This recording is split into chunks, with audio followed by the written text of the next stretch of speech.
السلام علیکم ناظرین، آج ہم آپ کے لیے نیا کچھ سوالات مفتی اطہر شمسی صاحب سے کریں گے۔ سوالات ہوں گے ہمارے مفتی اطہر شمسی صاحب۔ پہلے میں ان کا تعارف کرا دیتا ہوں۔ یہ القرآن اکیڈمی کے ڈائریکٹر کیرانے سے ہیں۔ تو مفتی صاحب السلام علیکم ورحمۃ اللہ وبرکاتہ۔ وعلیکم السلام ورحمۃ اللہ وبرکاتہ۔ مفتی صاحب، میرا سوال آپ سے یہ ہے کہ ملک میں بڑھتی ہوئی فرقہ پرستی کا حل آپ کی نظر میں کیا ہے؟ میں پکڑوں یا اچھا، دیکھیں ملک میں جو فرقہ پرستی اس وقت شدت کے ساتھ بڑھتی جا رہی ہے، تو اس کا 2 پوائنٹ فارمولہ ہے، اس کا حل ہے جو 2 پوائنٹ فارمولہ۔ 2 پوائنٹ فارمولہ کیا ہے؟ 2 پوائنٹ فارمولہ یہ ہے، نمبر 1، ہمارے ملک کے تمام فرقے ایک دوسرے کے ساتھ انصاف کریں، سوشل جسٹس کی راہ اختیار کریں۔ وہ ان میں ایک طبقہ دوسرے طبقے کو دبانے کی کوشش نہ کرے، کوئی دوسرے کے حقوق کو چھیننے کی کوشش نہ کرے، جس کا حق جو بھی بنتا ہے اس کو وہ دیا جائے۔ جب ہم حق کی ادائیگی کریں گے، چاہے وہ حق کی ادائیگی کسی بھی شکل میں ہو، جو بھی جس کے حقوق ہیں، رائٹس ہیں، ان کے رائٹس ان کو دیے جائیں۔ دیکھیے، جب رائٹس مکمل طور پر ملتے ہیں تو ملک میں امن کا ماحول بنتا ہے، سکون کا ماحول بنتا ہے، سیٹسفیکشن کا ماحول بنتا ہے۔ سوشل جسٹس اسی کو کہتے ہیں کہ آپ سب کے ساتھ انصاف کریں۔ سوشل جسٹس ہی کا وہ ماحول ہوتا ہے جس میں ملک ترقی کرتا ہے، ملک ایک وشو گرو بننے کی راہ پر چلتا ہے۔ میری خواہش ہے اور شدید خواہش ہے کہ ہمارا ملک ہندوستان وہ ایک وشو گرو بنے، ورلڈ کا لیڈر بنے۔ لیکن ورلڈ لیڈر بنے یہ ملک، اس کے لیے بہت ضروری ہے کہ یہاں رہنے والے تمام باشندے ایک دوسرے کے ساتھ انصاف کریں، تمام فرقے ایک دوسرے کے ساتھ انصاف کریں۔ یہ نہ ہو کہ مذہب کی بنیاد پر، برادری کی بنیاد پر، ذات کی بنیاد پر، علاقے کی بنیاد پر، زبان کی بنیاد پر، کلچر کی بنیاد پر کسی بھی فرقے کے ساتھ ناانصافی کی جائے۔ ایسا نہ ہو۔ اگر ایسا ہوگا تو یاد رکھیے فرقہ پرستی بڑھتی جائے گی۔ اگر انصاف نہیں ہوگا، فرقہ پرستی بڑھتی جائے گی، ہم اس کو روک نہیں پائیں گے۔ تو 2 پوائنٹ فارمولہ میں سب سے پہلی بات تو یہ ہے کہ جسٹس شوڈ پریویل۔ جسٹس قائم کیا جانا چاہیے، انصاف قائم کیا جانا چاہیے، نمبر 1۔ دوسرا پوائنٹ اس فارمولے کا یہ ہے کہ دیکھیے، یہ دنیا چیلنجز کی دنیا ہے، یہاں ہمیشہ چیلنجز رہیں گے۔ تو یہاں ہمیشہ یہ ہوگا کہ کئی بار ایک فرقے کی طرف سے دوسرے فرقے کو تکلیف پہنچے گی، کئی بار ایک شخص کی طرف سے دوسرے شخص کو تکلیف پہنچے گی، یہ ہمیشہ ہوگا اس دنیا میں۔ تو اس کا حل یہ ہے کہ آپ صبر کرنا سیکھیں، آپ برداشت کرنا سیکھیں، ٹالرنس سیکھیں۔ ٹالرنس قرآن کی ایک مستقل ویلیو ہے جس کی بڑی تعلیم قرآن میں دی گئی ہے۔ تو قرآن میں 2 ویلیوز کی تعلیم بہت زیادہ دی گئی ہے۔ نمبر 1 سوشل جسٹس یعنی انصاف، نمبر 2 صبر۔ یہ 2 چیزیں اگر ہم اختیار کریں تو فرقہ پرستی خود بخود ختم ہو جائے گی۔ جزاک اللہ۔ اچھا مفتی صاحب، اس سوال میں میرا ایک یہ ہے کہ جو آپ نے جسٹس کہا ہے اور قرآن کریم سے ہم نے اس میں سبق لینے کو کہا ہے کہ صبر کا دامن تھامے رکھے۔ دیکھیے، مثال کے طور پر ہمارے سامنے ابھی کچھ لوگوں کے ناظرین کے سوال تھے کہ صبر کہاں تک کیا جائے، جیسے کہ موب لنچنگ پیچھے ہوئی اور کچھ ایسے واقعات ہیں کہ ایک دوسرے فرقے کی وجہ سے ایک دوسرے فرقے پر جو ہے تشدد کیا گیا۔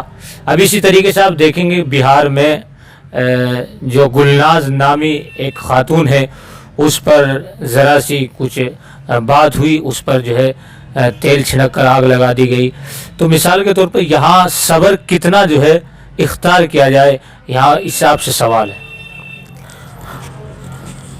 اصل میں یہ سوال اس لیے پیدا ہوتا ہے کہ لوگ صبر کو سمجھتے نہیں ہیں. صبر کا مطلب بزدلی نہیں ہوتا. صبر کا مطلب یہ نہیں ہوتا ہے کہ ایک طرفہ طور پر آپ مار کھاتے رہیں, ایک طرفہ طور پر آپ پٹتے رہیں. یہ صبر کا مطلب نہیں ہوتا. صبر کا مطلب ہوتا ہے خود کو روک کر رکھنا. خود کو روک کر رکھنا کیا ہے؟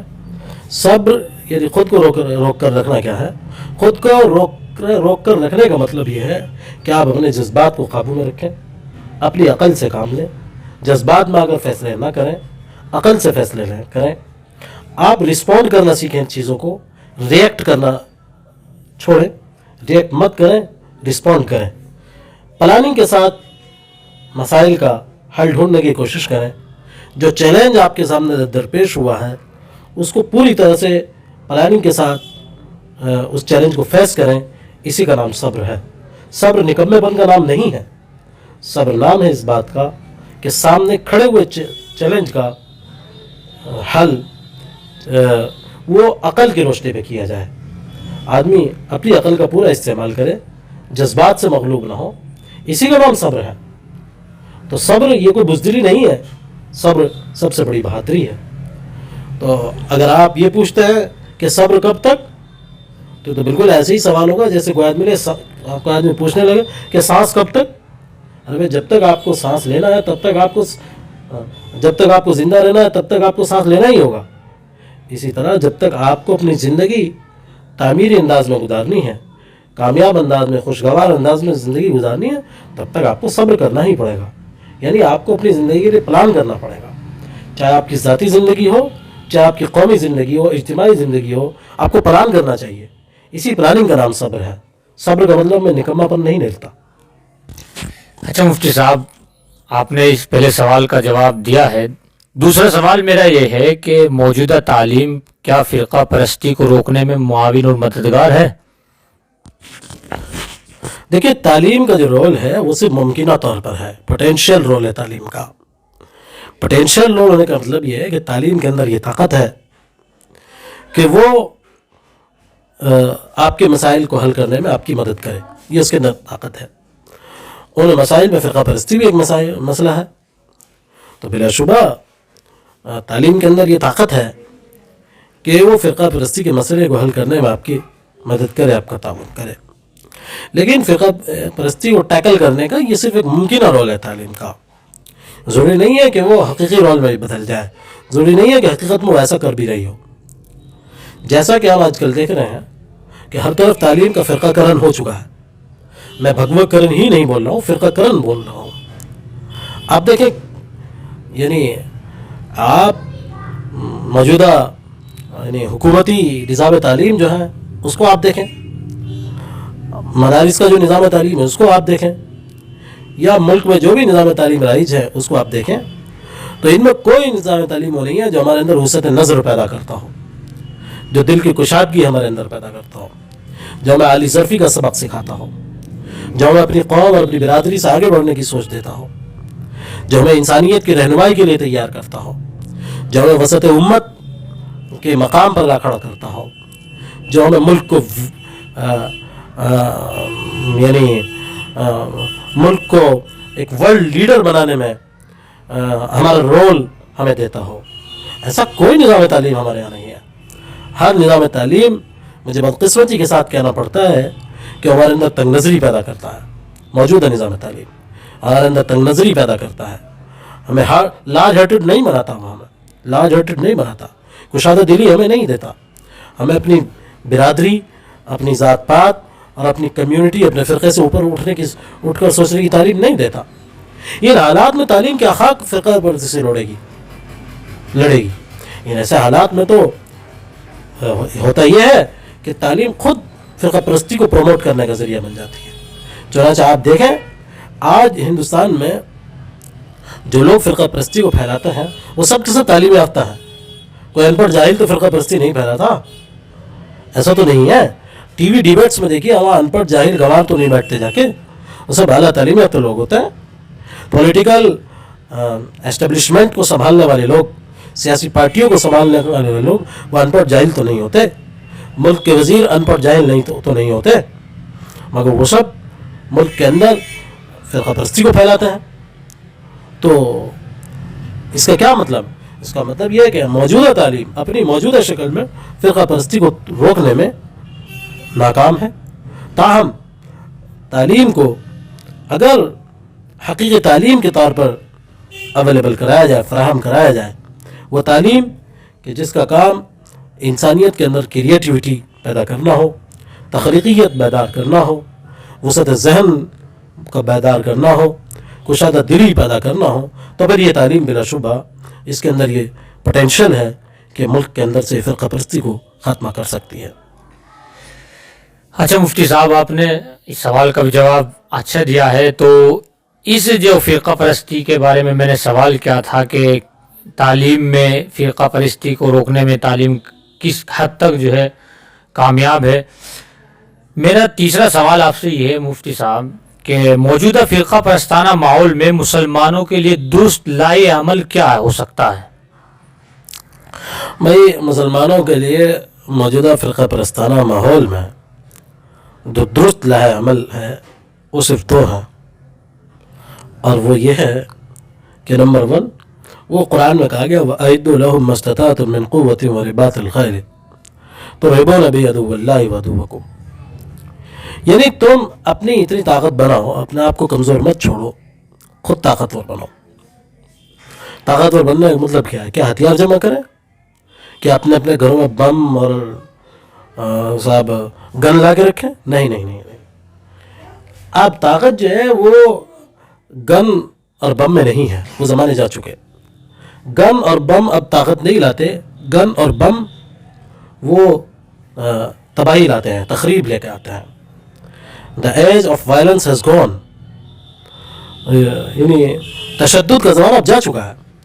اب دنیا عدم تشدد کے دور میں داخل ہو چکی ہے. تو لہذا اب طاقت تشدد اور ہنسا والی طاقت نہیں ہو سکتی. اب طاقت کا مطلب ہے وہ اپنے علم کی طاقت پیدا کرے، علم کے لحاظ سے وہ اپنے آپ کو طاقتور بنائے. موجودہ دنیا میں وہی قوم طاقتور ہوتی ہے جو علم کے لحاظ سے سب سے زیادہ ہوتی ہے، سب سے زیادہ آگے ہوتی ہے. اور جو قوم علم کے میدان میں پیچھے چھوٹ جاتی ہے وہ طاقتور بھی نہیں ہوتی، وہ کمزور قوم ہوا کرتی ہے. تو ایک تو یہ کہ مسلمان خود کو علم کے میدان میں طاقتور بنائے، دوسرے کہ وہ معاشیات کے میدان میں اپنے آپ کو طاقتور بنائے.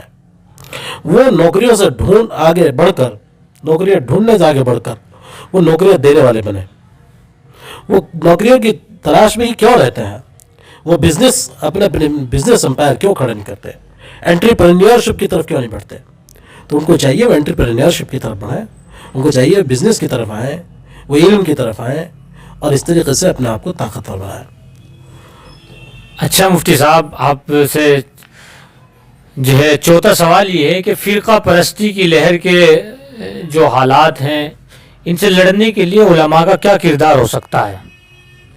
میں علماء کا کردار صرف ایک ہے، اور وہ یہ ہے کہ مسلمان اور غیر مسلمان سب کو قرآن سکھائیں. قرآن سکھائیں، قرآن میں کیا ہے.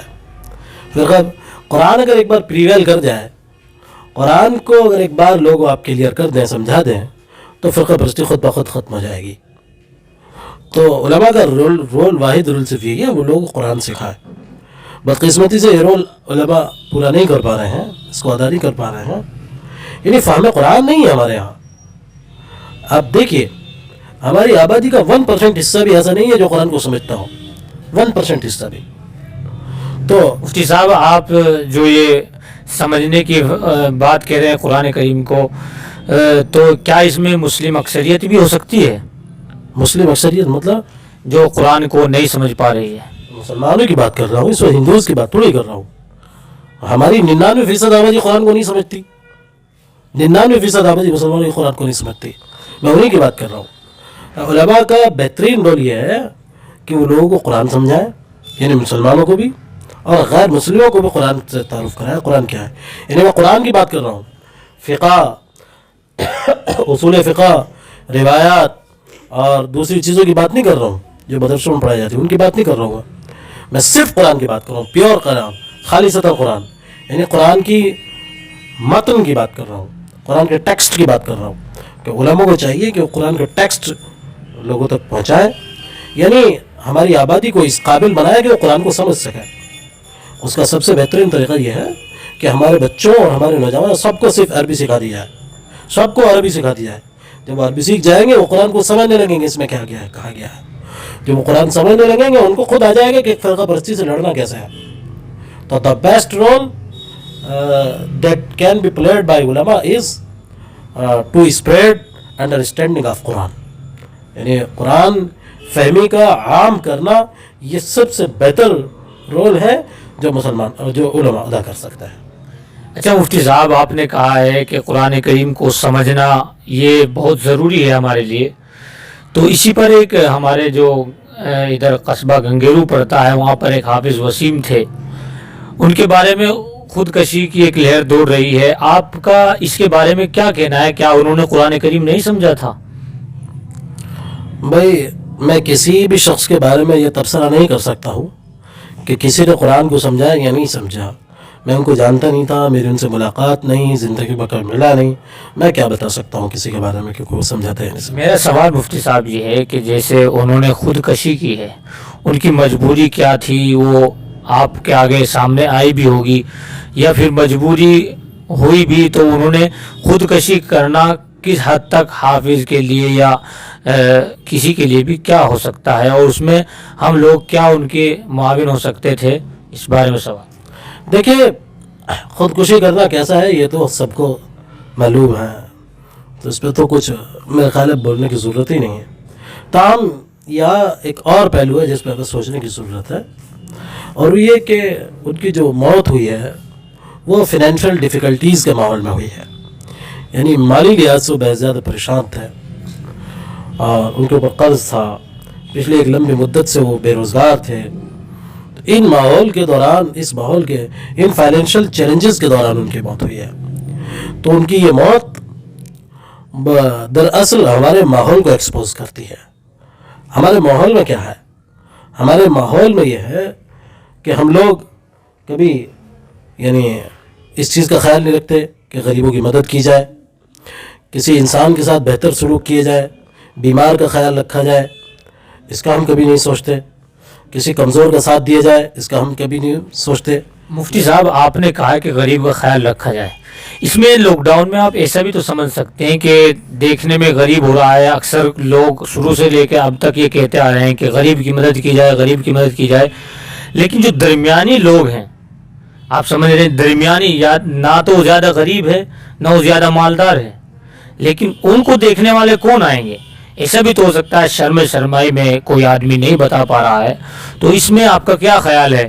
اس کو کیسے، اس میں کیسے رول پلے علماء کو کیا کرنا چاہیے؟ آپ نے مجھے اجازت نہیں دی کہ میں اپنی بات پوری کر سکتا. آپ مجھے اجازت دے کہ میں پوری بات عرض کر سکوں. تو میں کہہ رہا تھا کہ ہمارا جو سماج ہے، اس سماج میں کہ بہت زیادہ بے ترتیبی ہے، عدم توازن ہے. اس عدم توازن کیا ہے؟ ایک طرف لوگوں کے پاس پیمانہ روپیہ ہے، سینکڑوں کروڑ روپے کے مالک ہیں لوگ، کروڑوں روپے کے مالک ہیں لوگ. دوسری طرف وہ لوگ ہیں کہ جو اپنا خرچ نہیں چلا پاتے روزانہ صبح سے شام تک کا. تو جن کو لوگوں کو اللہ نے پیسہ دیا ہے وہ پیسہ ان کی ذاتی جاگیر نہیں ہے. قرآن کے مطابق وہ پیسہ جو ہے سوسائٹی کا حق ہے، اور یہ ان کی ذمہ داری ہے کہ وہ اس کے ذریعے سے سوسائٹی کا خیال رکھیں. یہ ان کو امانت کے طور پر دیا گیا ہے یہ پیسہ انہیں. ان کا فرض ہے کہ سوسائٹی کے کمزور لوگوں کا خیال رکھیں، کمزور لوگوں کی مدد کریں، اس کمزوری کی جو بھی اسباب ہوں. ایک آدمی بے روزگار ہو گیا ہے، کسی بھی سبب سے بے روزگار ہو گیا، تو اس کے جو رشتہ دار ہیں، اس کے آس پڑوس کے جو لوگ ہیں، جو پیسے والے لوگ ہیں، ان کی ذمہ داری ہے کہ اب وہ اس غریب آدمی کا خیال رکھیں، اب وہ اس غریب آدمی کی خبر گیری کریں. مگر ہمارے یہاں مسئلہ کیا ہے؟ ہمارے یہاں مذہبی دھوم دھام تو بہت ہوتی ہے، جلسے کریں گے ہم لوگ کیسی عجیب و غریب بات ہے کہ ہم لوگ عمرہ کرنے کے لیے جائیں گے، کئی لاکھ روپے ایک حج پہ خرچ کریں گے، یعنی حج فرض ادا کر چکے، اس کے باوجود کئی لاکھ روپے عمرے پر خرچ کریں گے. حج فرض ادا کرنے کے باوجود ہم جو ہے نفل حج کے لیے جائیں گے، لمبے سفر کریں گے، دھوم دھام کریں گے، لاکھوں روپیہ اس پہ خرچ کریں گے. مگر ہمارے پڑوس میں بیمار پڑا ہوا ہے، ہم اس کو کبھی نہیں پوچھیں گے. ہمارے پڑوس میں جو غریب کی بچی کے پاس اپنی فیس ادا کرنے کے لیے پیسہ نہیں ہے، اس کو کبھی پوچھیں گے. یہ کون سا مذہب ہے؟ یہ خدا کے بھیجا ہوا دین تو نہیں ہے. تو ہمارے یہاں ایک جو مذہب کا ایک تصور پھیلا ہے، اس کے نتیجے میں ہم لوگ غریب کا خیال نہیں رکھتے. اسی کے نتیجے میں تمام تر مسائل یہ ایسا درپیش ہوتا ہے. یہ جو حافظ وسیم کا حادثہ ہوا ہے اسی سوشل امبیلنس کا, اسی سوشل انجسٹس کا نتیجہ ہے. تو اس مسئلے کا حل صرف ایک ہی ہے اور وہ یہ ہے کہ فائنینشیل جسٹس قائم کیا جائے, یعنی معاشی جسٹس قائم ہو, امیر لوگ غریبوں کا خیال رکھیں. اس کے سوا اس مسئلے کا کوئی حل نہیں ہے. اچھا مفتی صاحب, بہت بہت شکریہ, آپ نے ہمارے تمام تر سوالات کا ہمارا جواب دیا ہے. ہمارا جو بار بار اس میں آپ نے جسٹس لفظ کیا کہا ہے, اس میں ہمارے کچھ چینل کا نام بھی سوشل جسٹس ہی ہے. اس کے جو ہمارے ممبر ہیں, ہمارے جو ویورز ہیں, دیکھنے والے, ان کے لیے کیا آپ ایک دو بات کہیں گے؟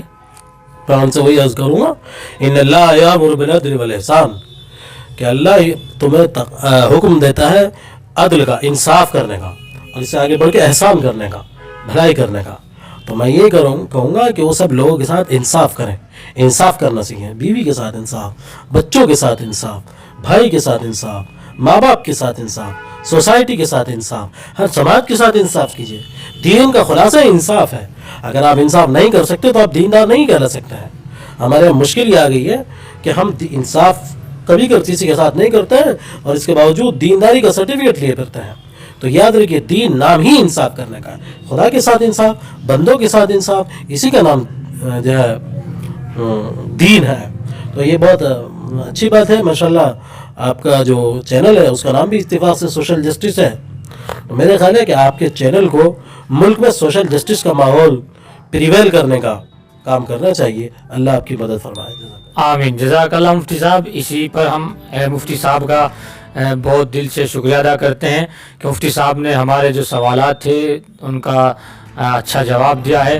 اور دوستو, یہ اسی طریقے سے ہم اچھے عالموں کا انٹرویو لیتے رہیں گے, اور حالات کے جو ڈاکٹرز ہیں, وکیل ہیں, اور جیسے بھی طریقے کے جو فیلڈ کے جو لوگ ہیں, ہم انشاءاللہ ان کا انٹرویو لیتے رہیں گے, آپ تک نئی بات پہنچاتے رہیں گے.